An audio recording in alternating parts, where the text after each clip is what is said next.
여호와께서 마므레의 상수리 나무들이 있는 곳에서 아브라함에게 나타나시니라. 날이 뜨거울 때에 그가 장막문에 앉아 있다가 눈을 들어본즉 사람 셋이 맞은편에 서 있는지라. 그가 그들을 보자 곧 장막문에서 달려나가 영접하며 몸을 땅에 굽혀 내 주여, 내가 주께 은혜를 입었사오면 원하건대 총을 떠나 지나가지 마시옵고 물을 조금 가져오게 하사 당신들의 발을 씻으시고 나무 아래에서 쉬소서. 내가 떡을 조금 가져오리니 당신들의 마음을 상쾌하게 하신 후에 지나가소서. 당신들이 종에게 오셨음이니이다. 내 말대로 그리하라. 아브라함이 급히 장막으로 가서 사라에게 이르되 속히 고운 가루 세 세알을 가져다가 반죽하여 떡을 만들라. 아브라함이 또 가축대 있는 곳으로 달려가서 기름지고 좋은 송아지를 잡아 하인에게 주니 그가 급히 요리한지라. 아브라함이 엉긴 젖과 우유와 하인이 요리한 송아지를 가져다가 그들 앞에 차려놓고 나무 아래에 모셔 섬에 그들이 먹으니라.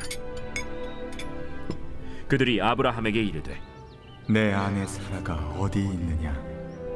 장막에 있나이다. 내년 이맘때 내가 반드시 내게로 돌아오리니 내 아내 사라에게 아들이 있으리라. 사라가 그 뒤 장막문에서 들었더라. 아브라함과 사라는 나이가 많아 늙었고 사라에게는 여성의 생리가 끊어졌는지라. 사라가 속으로 웃고 이르되 내가 노쇠하였고 내 주인도 늙었으니 내게 무슨 즐거움이 있으리요. 여호와께서 아브라함에게 이르시되 사라가 왜 웃으며 이르기를 내가 늙었거늘 어떻게 아들을 낳으리요 하느냐? 여호와께 능하지 못한 일이 있겠느냐? 기한이 이를 때 내가 내게로 돌아오리니 사라에게 아들이 있으리라. 사라가 두려워서 부인하여 이르되 내가 웃지 아니하였나이다. 아니라 내가 웃었느니라. 그 사람들이 거기서 일어나서 소돔으로 향하고 아브라함은 그들을 전송하러 함께 나가니라. 여호와께서 이르시되 내가 하려는 것을 아브라함에게 숨기겠느냐? 아브라함은 강대한 나라가 되고 천하 만민은 그로 말미암아 복을 받게 될 것이 아니냐? 내가 그로 그 자식과 건숙에게 명하여 여호와의 도를 지켜 의와 공도를 행하게 하려고 그를 택하였나니 이는 나 여호와가 아브라함에게 대하여 말한 일을 이루려 함이니라. 소돔과 고모라에 대한 부르짖음이 크고 그 죄악이 심히 무거우니 내가 이제 내려가서 그 모든 행한 것이 과연 내게 들린 부르짖음과 같은지 그렇지 않은지 내가 보고 알려 하노라. 그 사람들이 거기서 떠나 소돔으로 향하여 가고 아브라함은 여호와 앞에 그대로 섰더니 아브라함이 가까이 나아가 이르되 주께서 의인을 악인과 함께 멸하려 하시나이까. 그 성중에 의인 50명이 있을지라도 주께서 그곳을 멸하시고 그 50의인을 위하여 용서하지 아니하시리이까. 주께서 이같이 하사 의인을 악인과 함께 죽이심은 부당하오며 의인과 악인을 같이 하심도 부당하니이다. 세상을 심판하시는 이가 정의를 행하실 것이 아니니까. 내가 만일 소돔 성읍 가운데에서 의인 50명을 찾으면 그들을 위하여 온 지역을 용서하리라.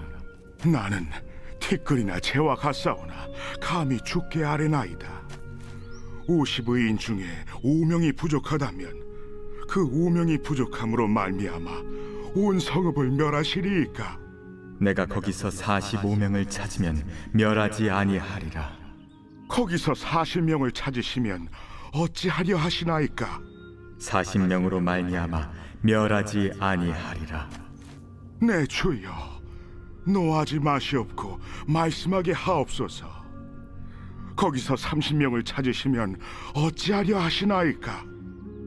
내가 거기서 30명을 찾으면 그리하지 아니하리라.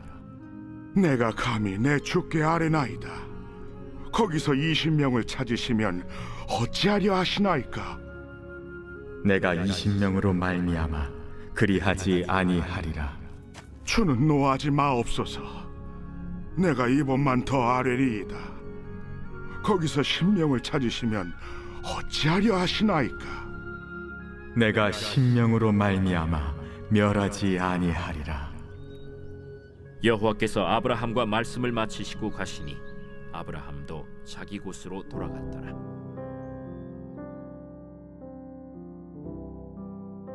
새벽 영성 기도 시간입니다. 오늘은 창세기 18장 말씀 함께 살펴보겠습니다.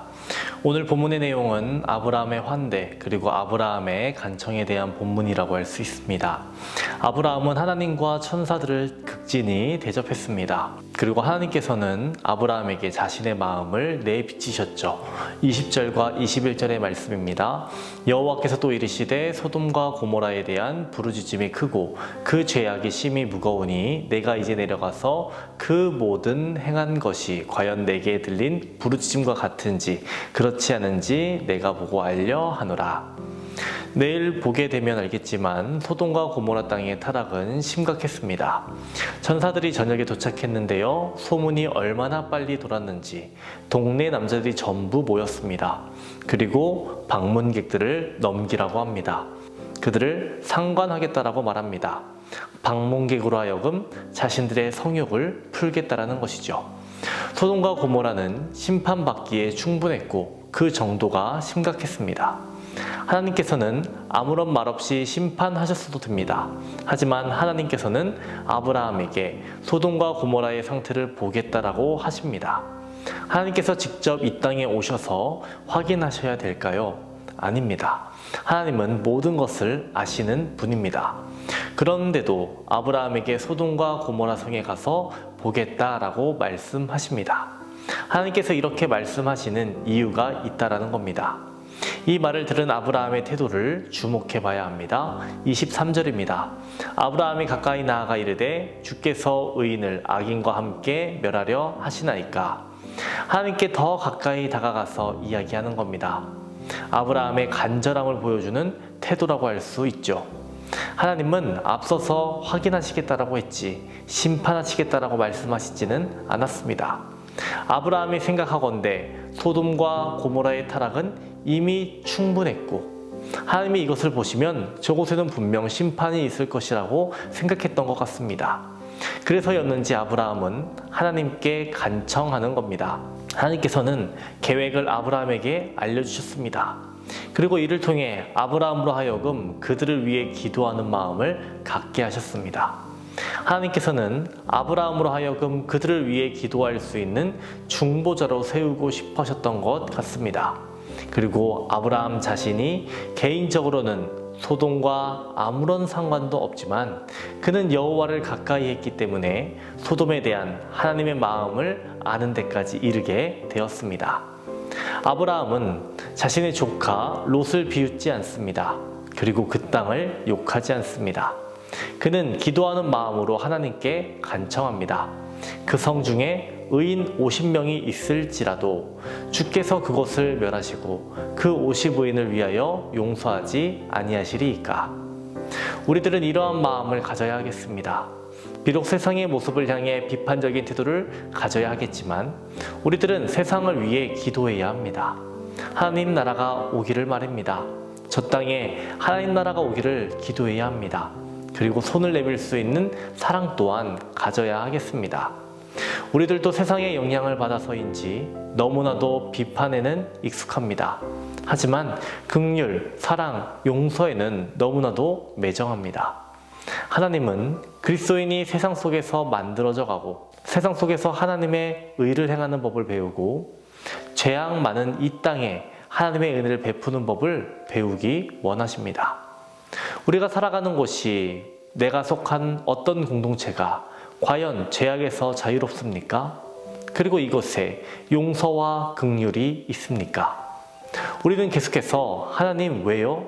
왜 그렇습니까? 한탄만 할 것이 아니라 하나님 이 땅을 고쳐주소서, 이 공동체를 고쳐주소서, 하나님 저들을 불쌍히 여겨주소서, 이런 마음을 가져야 하겠습니다. 하나님은 사막에 강물을 내시고 광야에 꽃을 피우시는 주님 아니십니까? 이 메마른 땅에 회개가 있고 하나님의 역사가 있기를 원합니다. 하나님, 이곳을 위해 기도하는 중보자들을 더욱 세워주소서. 제가 먼저 그런 기도자 되겠습니다. 이곳에 의인 10명 세워지게 하소서. 이렇게 기도할 수 있는 우리들이 되어야 하겠습니다. 우리들이 기도할 제목 너무나 많습니다. 환우분들을 위해서 기도해야 하겠습니다. 또한 성도들의 삶을 위해서 기도해야 하겠습니다. 또 교회와 담임 목사님을 위해, 청지기를 위해 기도해야 하겠습니다. 또 나라와 민족을 위해서, 분열과 갈등이 있는 곳에, 또 죄악이 있는 곳을 위해 우리들 기도해야 하겠습니다. 주님께서는 우리에게 빛과 소금이 되라고 하셨습니다. 영국의 성서학자 존 스토트는 이렇게 말했습니다. 저녁이 되어 집안이 어두워졌을 때 어두워진 집안을 비난하는 사람은 아무도 없다. 해가 지면 집안은 당연히 어두워지기 때문이다. 이때 물어봐야 할 것은 등잔불이 어디에 있는가이다. 세상이 타락하고 도덕성이 무너져 어두운 밤같이 되고 냄새나는 생선같이 되었을지라도 세상을 비난하는 것으로만 끝나서는 안 되겠습니다. 그보다는 빛과 소금이라는 그리스도인들은 어디에 있는가 물어보고 나 자신은 그러한 그리스도인인가 돌아봐야 하겠습니다. 오늘 하루도 빛과 그리스도인이 되시기를 주님의 이름으로 축원합니다. 오늘의 공동기도 제목은 다음 세대와 가정을 위한 기도입니다. 아이들이 예배의 자리를 떠나지 않기를, 다음 세대가 세상의 죄에 물들지 않고 믿음으로 자라나기를, 가정의 예배가 회복되고 세워지기를 기도해 주시기 바랍니다. 기도하겠습니다. 하나님 아버지, 오늘은 창세기 18장의 말씀을 읽게 하시니 감사합니다. 오늘은 아브라함의 기도를 보게 되었습니다. 나 자신만을 위해서 기도하는 것이 아닌 다른 이를 위해 기도할 수 있는 믿음의 중보자 되게 하여 주시옵소서. 나라를 위해, 교회를 위해, 청지기를 위해, 환우들을 위해, 다음 세대를 위해 기도하는 우리들 되게 하여 주옵소서. 오늘은 다음 세대와 가정을 위해 기도합니다. 다음 세대가 예배의 자리를 떠나지 않게 하여 주시고 말씀으로 양육되며 예배자가 되게 하여 주시옵소서. 다음 세대가 세상의 죄에 물들지 않게 하여 주시고 하나님 나라의 가치관을 소유하며 성장케 하여 주옵소서. 가정의 예배가 회복되기 원합니다. 또한 세워지게 하여 주옵소서. 교회와 세우신 담임 목사님을 위해 기도합니다. 기도하시고 준비하시는 모든 사역 가운데 성령의 역사를 더하여 주옵소서. 한중신학교 일정 가운데 함께하여 주옵소서. 말씀 선포하실 때마다 죽어가는 영혼들 살아나게 하여 주시옵시고 바위처럼 굳고 얼음처럼 차가운 영혼들 깨어지며 뜨겁게 하여 주옵소서. 대문을 위해 기도한 성도 있습니다. 자녀를 허락하여 주시옵소서. 암과 싸우고 있는 박재성 권사님, 유은영 권사님, 이영숙 권사님, 이명숙 권사님, 오유미 집사님, 박서연 청년, 유경민 청년에게 치유의 광선을 비춰주시옵소서. 연로하신 장로님과 권사님들에게 위로와 용기를 더하여 주시옵소서. 노년의 삶이 아름답고 은혜롭고 건강케 하여 주시옵소서. 이명숙 권사님에게 힘을 주셔서 위기를 잘 넘기게 하여 주시옵시고 다시 회복되어 하나님께 예배드리게 하여 주옵소서. 호환모 전우님, 이전과 같은 기력과 건강 다시 회복시켜 주시옵소서. 우울증을 겪고 있는 성도들 치유하여 주옵소서. 공황장애, 불면증을 겪고 있는 성도들 말끔히 고쳐주시옵소서. 새벽마다 주님께 드린 우리의 기도 제목에 주님 응답하여 주시옵소서. 감사드리며 예수님의 이름으로 기도합니다. 아멘.